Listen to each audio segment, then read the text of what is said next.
Donald Trump would like to reopen Alcatraz. He took to Truth Social over the weekend and said, rebuild and open Alcatraz for too long. Oh boy. And then a bunch of other bullshit. America's been plagued by the vicious, violent, and repeat criminal offenders. The dregs of society will never contribute anything other than misery and suffering. On and on and on. I'm directing the Bureau of Prisons together with the Department of Justice, FBI, and Homeland Security to reopen a substantially enlarged and rebuild. Because there's only so big you can build Alcatraz. It's a tiny fucking island, y'all. Will no longer be held hostages to criminals, thugs, and judges. Oh, it's going to be a judge prison, John. The reopening of Alcatraz will serve as a symbol of law and order, and justice will make America great again. So before I get to you, the question is why, where, when, how, who? Like, again, is he just sort of like a kid that just saw the movie The Rock or whatever and was like, oh, that's the cool thing I could think of? Or, and this is what I believe people on I think it's on Twitter, have discussed. This is from the Hollywood Reporter. They say, we think we know what happened. Last weekend, WLRN, a PBS affiliate that services South Florida, including Palm Beach and Mar-a-Lago, aired a rerun of Escape from Alcatraz, which is Clint Eastwood's 1979 classic about the prison's most famous breakout. In fact, it aired not once, but twice, Saturday night and then Sunday morning, just before Trump took to social media and floated his plan to turn the historic island back into a high-security fortress. White House declined to comment whether Trump's Alcatraz idea came from watching Escape from Alcatraz, which was airing twice in his not hometown, where he was. But if true, we probably buried the lead here. This is according to the Reporter, which is that the president was watching a movie on a PBS channel, the very network he routinely slams as radical woke propaganda that they are defunding, in fact. So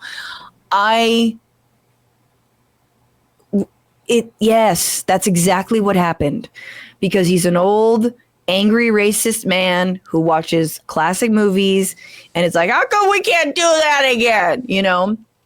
And that's where it came from.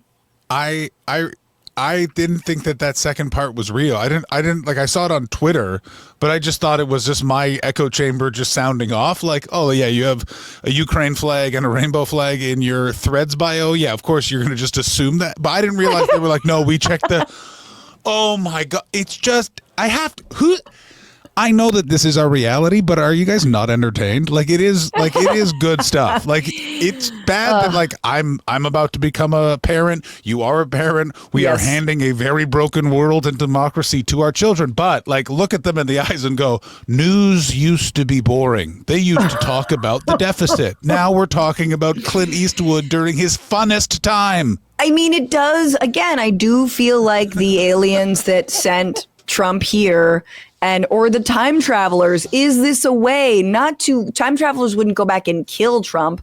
They use Trump as a lesson to teach Americans about if you don't protect and expand your democracy, how easily it can crumble.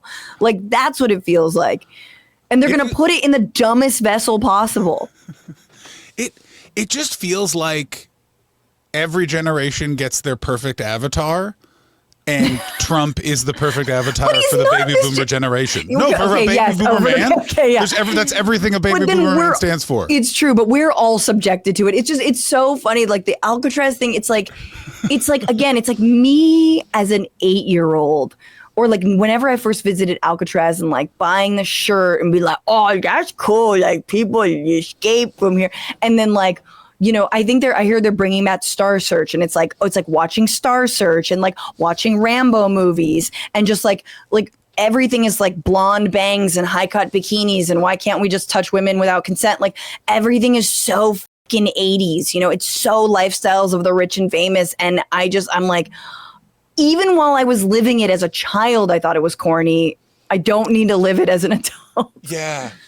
I want us to do the fun 80s, you know what I mean? Like the talking heads, and everyone has bowl cuts, and we all have really good loft spaces in weird parts of LA that make no sense. Oh, it's $75, but it's next to where they make the methadone by the LA River. Like that's what I want, those 80s. Yes. Yeah, not Gordon Gekko greed is good 80s. Can just one man understand a satirical film? That's what I would like. I would like one man not to take away from a movie that is satirizing evil and go, that guy who went to jail at the end, he was my hero.